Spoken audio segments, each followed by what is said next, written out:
Il est 13h à Tel Aviv, bienvenue sur I24, c'est le journal. Et au sommaire, ce lundi, Shimon Peres, hospitalisé d'urgence hier soir.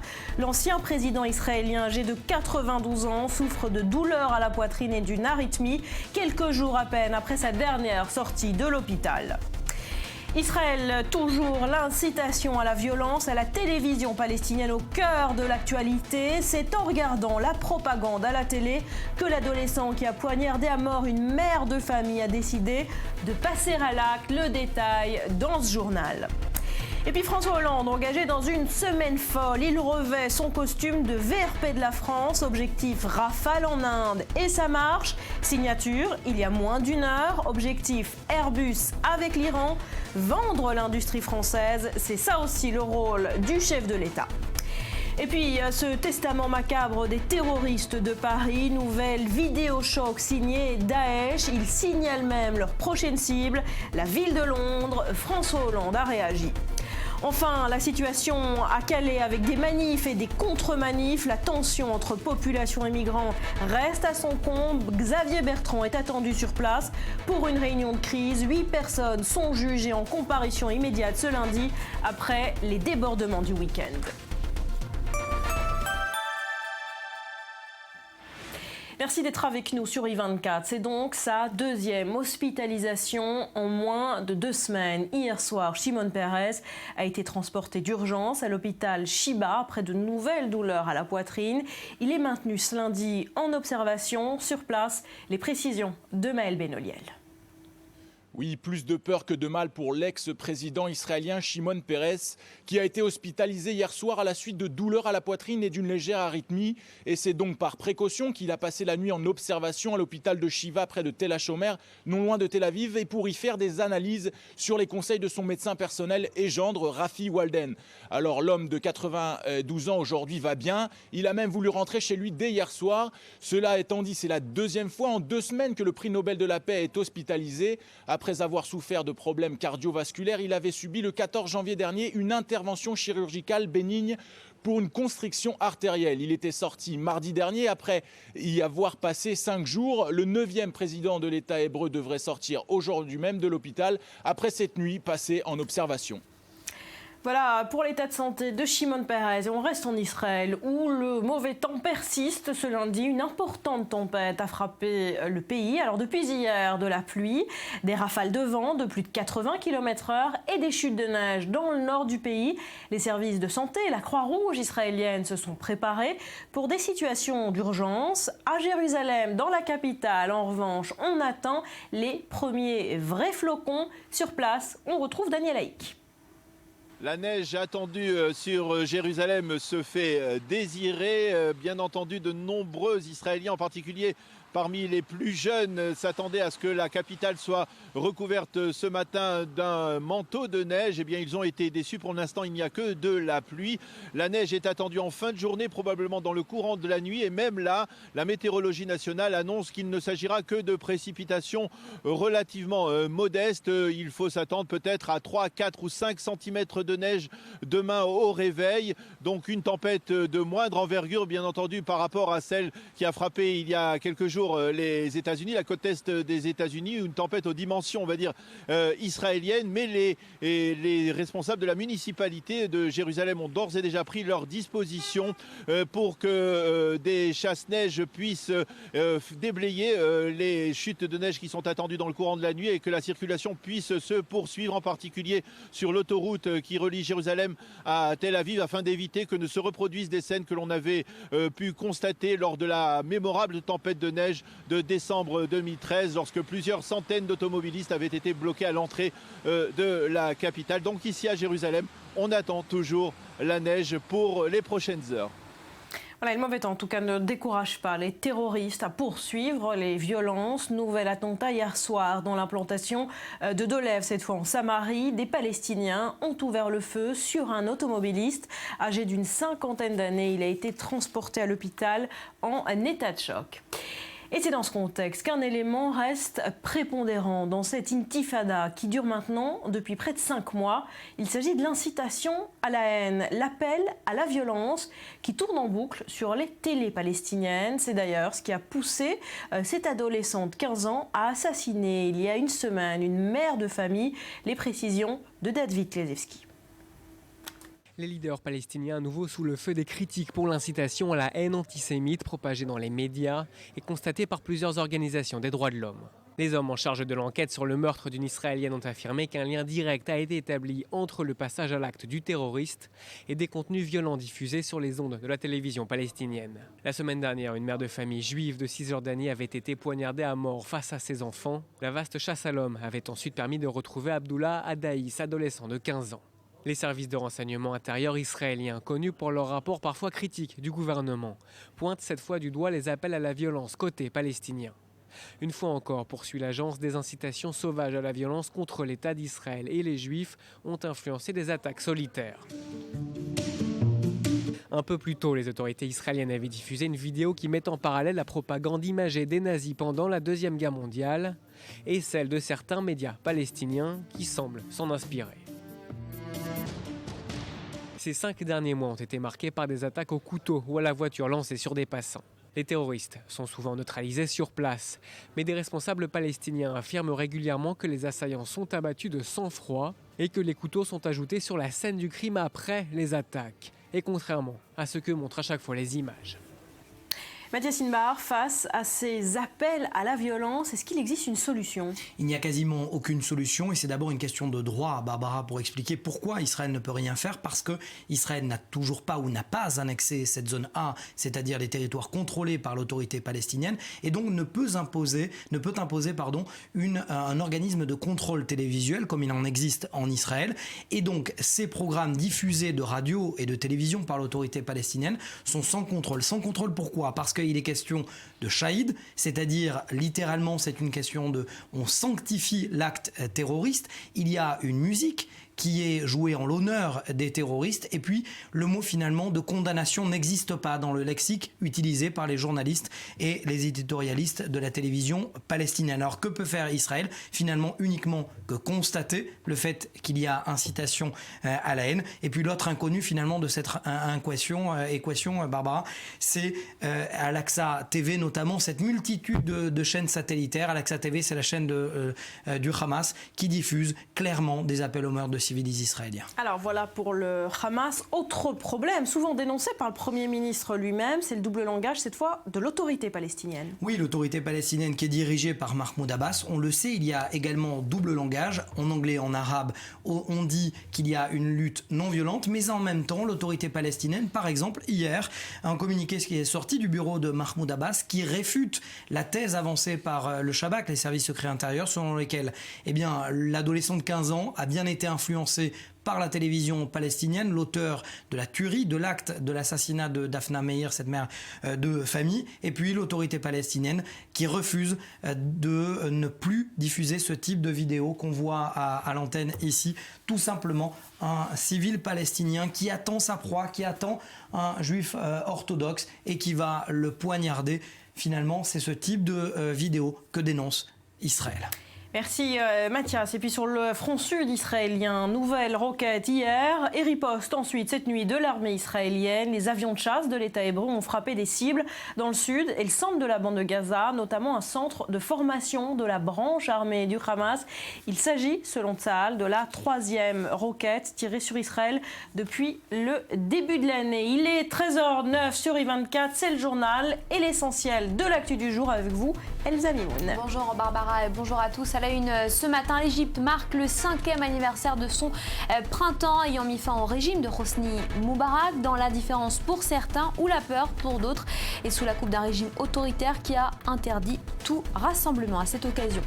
Les ministres de l'Intérieur de l'Union européenne se retrouvent à Amsterdam pour débattre des menaces qui hantent le continent, du terrorisme à l'effondrement de l'espace Schengen sous l'effet d'une crise migratoire sans répit. Grand favori de l'élection présidentielle au Portugal, le candidat conservateur Marcelo Rebelo de Sousa a été élu dès le premier tour. Âgé de 67 ans, il a été porté par sa popularité face à une gauche sensiblement divisée dans le pays.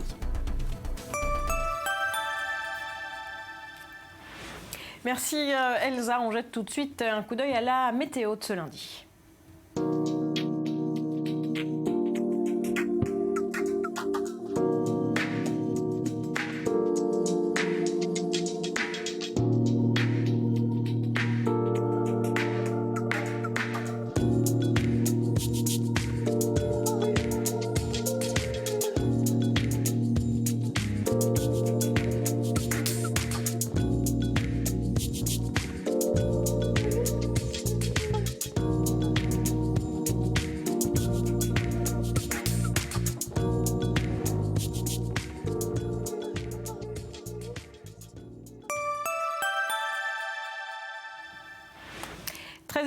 Sur I24, c'est le journal. On en vient à cette escapade indienne sous le signe du Rafale pour François Hollande. Et le succès semble bel et bien à la clé. Le contrat a été signé il y a moins de 2 heures maintenant. L'Inde vient d'acquérir 36 avions de chasse français. Gabriel Nolin. Les modalités financières de l'accord devraient être réglées dans les jours prochains, a affirmé le président François Hollande. Une avancée majeure dans les négociations pour la vente des 36 Rafales qui achoppaient sur le prix et la volonté de l'Inde de voir la compagnie d'armement Dassault investir une part importante du contrat sur le sol indien. La vente avait d'abord été annoncée en 2012, puis avait finalement été suspendue malgré les différentes relances. Une visite marquée par la signature de nombreux accords commerciaux pour le président français. Accompagné d'une délégation de chefs d'entreprise, coopération économique dans le domaine des énergies renouvelables, le nucléaire et la recherche spatiale. Nous voulons donc participer pleinement avec vous à l'objectif que vous avez fixé de réduire l'intensité carbone de l'Inde et de produire davantage, 40% de votre énergie, sous forme de renouvelables. Et là encore, le solaire sera le domaine principal. M'accompagnent aujourd'hui beaucoup d'entreprises qui travaillent dans ce secteur. Des enjeux économiques donc, mais également sécuritaires. La volonté de renforcer la coopération sur la lutte antiterroriste a été évoquée par les 2 chefs d'État. Nous sommes des pays qui croient dans les valeurs humaines et nous devons donc, avec les autres pays du monde, travailler ensemble et collaborer pour combattre le terrorisme. L'Inde s'engage à lutter contre le terrorisme aux côtés de la France.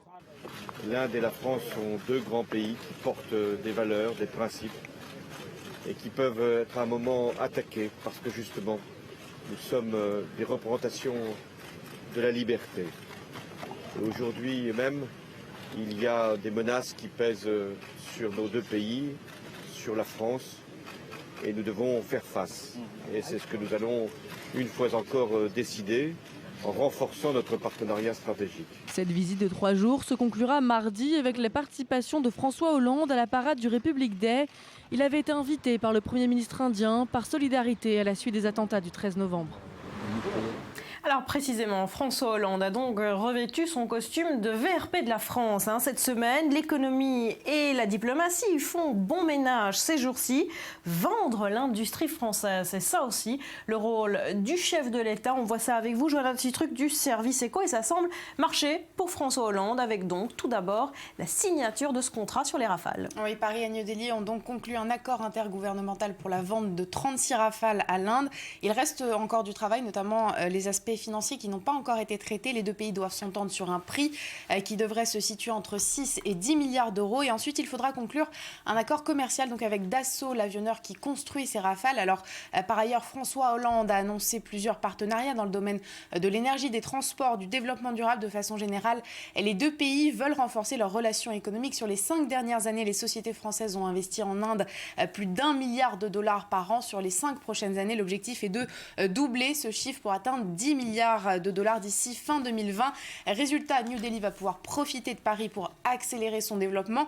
Mais la France a aussi ses intérêts. Elle va pouvoir profiter du dynamisme de l'économie de l'Inde car sa croissance est la plus élevée des pays émergents, 7,5% pour 2015. Alors voilà pour le volet indien de cette semaine folle. Et dès mercredi, c'est le marché iranien qui s'ouvre aux industries françaises. Oui, le 16 janvier dernier, les sanctions internationales contre Téhéran ont été levées. Ce jeudi, le président Hassan Rouhani sera à Paris. 2 nouvelles qui font le bonheur des entreprises françaises qui s'attendent à signer de juteux contrats. Déjà dimanche, l'Iran a annoncé un accord pour l'achat de 114 Airbus. Mais ce n'est pas tout. Il y a aussi des négociations qui seraient en cours avec d'autres sociétés, notamment PSA. L'avantage, c'est que l'Iran, c'est un pays de près de 80 millions d'habitants avec une forte classe moyenne qui consomme beaucoup et un pays qui a d'énormes besoins dans tous les domaines puisque pendant plusieurs années, l'économie iranienne a été asphyxiée par les sanctions internationales.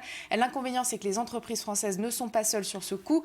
Il y a de la concurrence, mais on compte évidemment sur François Hollande pour revêtir donc ce costume de VRP.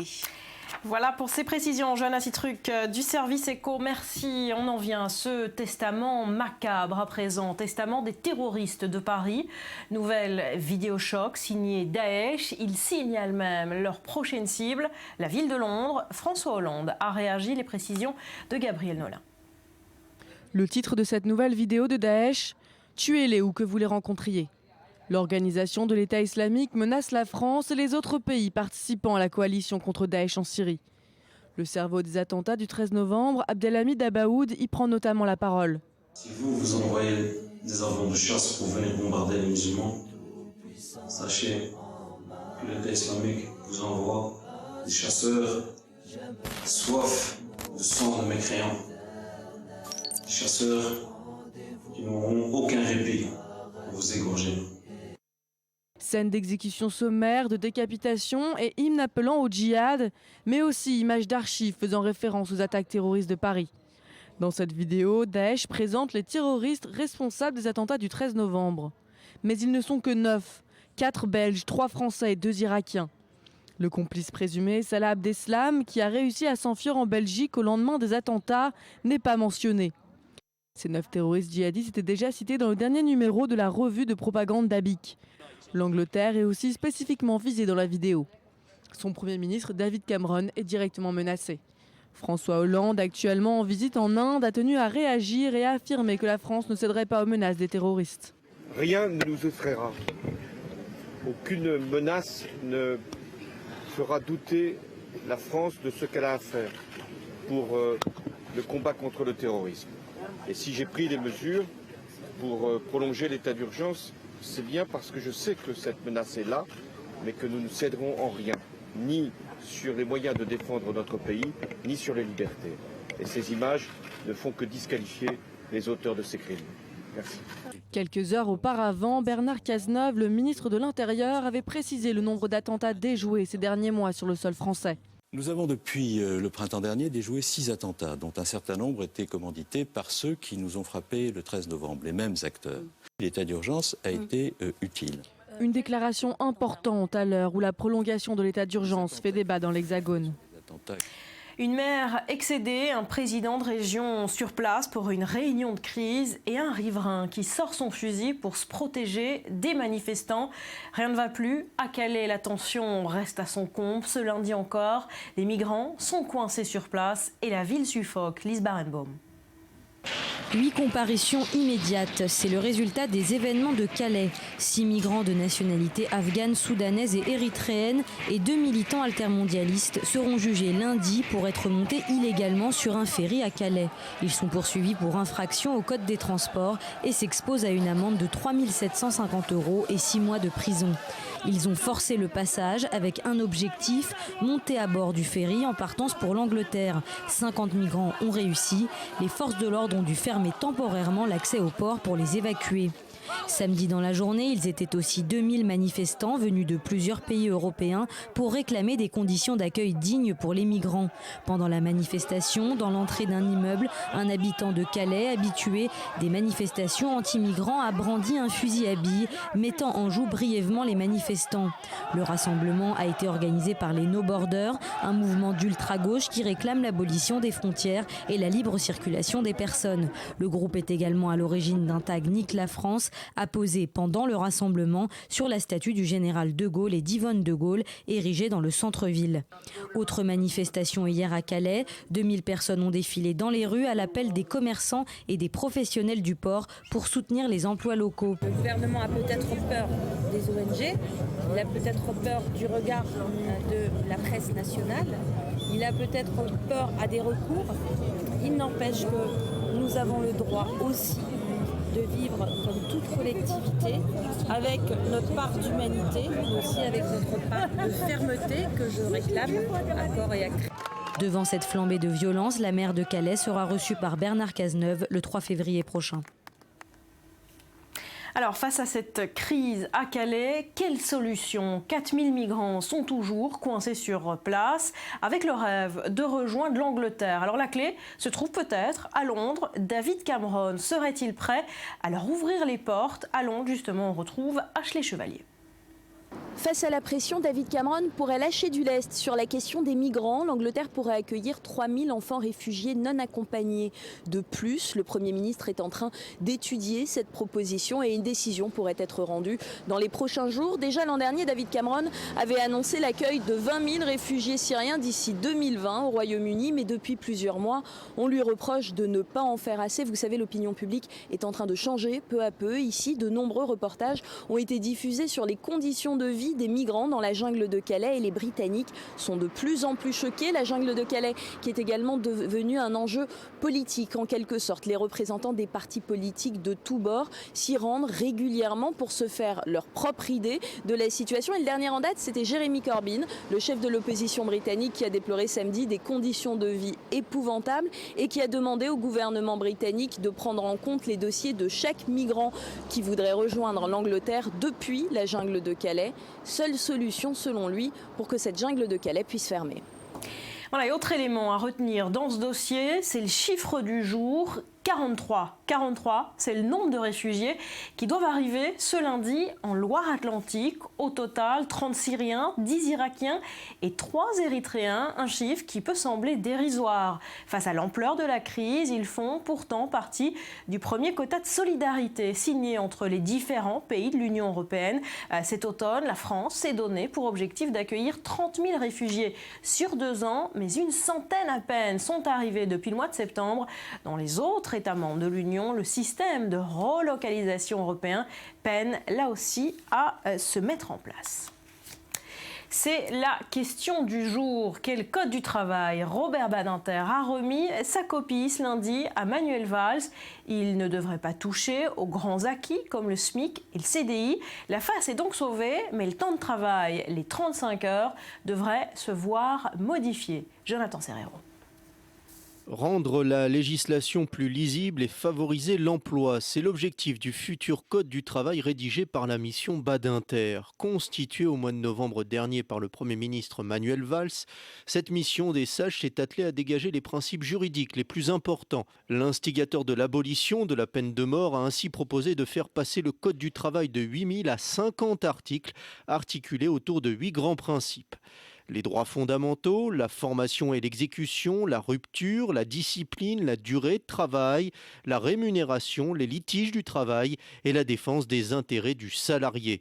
Dans son ouvrage « Le travail et la loi », écrit en compagnie du professeur de droit Antoine Lyon-Cahen, Robert Badinter fait aussi mention des questions de harcèlement moral ou sexuel, du respect de la dignité des personnes ainsi que de l'égalité entre les hommes et les femmes. L'œuvre a inspiré les travaux de la mission. Le rapport destiné au Premier ministre doit servir de base à la future réforme du droit du travail présentée le 9 mars prochain par la ministre Myriam El Khomri. Le gouvernement compte donner en 2 ans une nouvelle architecture au Code du travail sur 3 étages. Les droits fondamentaux définis par la mission Badinter, le champ ouvert aux négociations de branches ou d'entreprises et le droit applicable en l'absence d'accord. Et un mot de politique à présent. Nicolas Sarkozy ne se présentera en 2017 que si c'est utile. Celui qui fait son grand retour en librairie aujourd'hui laisse donc planer le doute sur sa candidature à la présidentielle. Le match tant attendu entre Sarkozy et Hollande n'est donc pas, Léa, une chose acquise. Oui, alors le patron des Républicains a assorti son livre d'une interview dans l'émission 7 à 8 sur TF1. Alors il fait son mea culpa. L'ancien président de la République se dit plus que jamais prêt à écouter les Français et il déclare qu'il ne reviendra uniquement si c'est nécessaire. C'est une chanson qu'on connaît. Serait-il prêt à renoncer? On a du mal à y croire pour l'instant. À nouveau, j'ai changé. Est-ce qu'on aura droit à la France a besoin de moi une nouvelle fois? Rendez-vous dans quelques mois, peut-être même moins. Pour le moment, ça a tout l'air d'une stratégie de communication pour tenter de grimper dans les sondages face à Alain Juppé qui caracole en tête pour l'instant. Alors, à la différence de François Hollande, Nicolas Sarkozy devra affronter des primaires à droite. Une lourde épreuve pour 2017. Alors voilà pour les primaires à droite. À gauche, l'organisation d'une primaire a été, semble-t-il, écartée par l'exécutif, mais on sent bien que pour François Hollande, il sera nécessaire de regagner la confiance des Français. Oui, et pour cela, la maire de Paris appelle à un débat. Pour Anne Hidalgo, cependant, hors de question d'organiser une primaire à gauche. Elle déclare, s'il se représente, François Hollande ne peut pas être soumis à des règles de primaire classiques. L'enjeu est grand, il faut conférer une nouvelle légitimité au président de la République. Elle s'explique ainsi. Je suis pour qu'il y ait un débat parce que c'est vrai qu'il y a des gens qui sont déçus de la promesse de 2012 et les résultats des dernières élections ont montré qu'il y avait un désamour, un désengagement. Cependant, tout le monde n'est pas d'accord avec la maire de Paris. D'autres appellent corps et âme à l'organisation d'une primaire à gauche. Voilà, et c'est ce qu'a fait, sans attendre, un collectif citoyen qui a tout simplement organisé seul une primaire à gauche. Oui, en tout cas, ils essaient de l'organiser devant le refus de l'exécutif. Ce sont 1000 militants qui travaillent ensemble, qui ont créé un site et souhaitent organiser une cagnotte pour se donner les moyens matériels de la faire, cette primaire à gauche, pour changer les règles du jeu. Alors on ressent dans leur discours, ils ont créé un clip sur leur site internet, on ressent une certaine hostilité envers l'exécutif, envers François Hollande, Manuel Valls et une certaine frange libérale du Parti socialiste. Le président de la République a donc du travail pour reconquérir sa base militante. Son principal obstacle pourrait être le bilan de son premier mandat.